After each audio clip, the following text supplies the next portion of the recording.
Good afternoon sa inyong lahat. Hi, hi, hi, hi. Good afternoon everyone. Ayan, good afternoon din sa iyo kapatid Mac. Hi, hello. Kumusta ka na?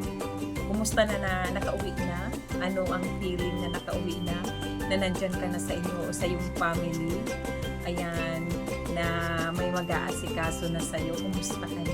Ayan, gusto mo na kitang batiin ng happy birthday. Ayan, nag-birthday ka pala. Dyan ka na sa iyong family. Kaya, ano talaga, napaka-bait talaga ni God. Nag-birthday ka, nandyan ka na sa iyong family. Ayan, tamang-tama talaga. Nandito ka na sa Pilipinas.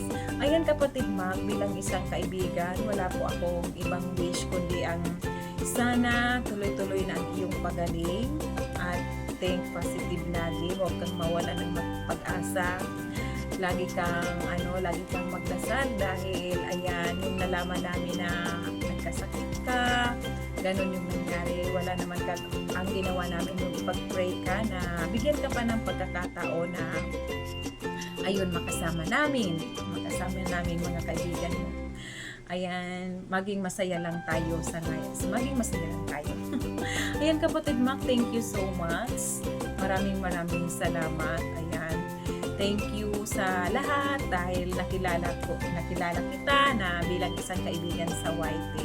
Wala po akong wish na kundi ang inyong pagaling at ayan, good health. Ayan, good health. Good health at bigyan ka pa ng maraming edad. Salamat kapatid Mac. Happy birthday. Bye-bye. Thank you so much kapatid Mac. Pagaling ka aking kaibigan. Thank you. Bye-bye ulit.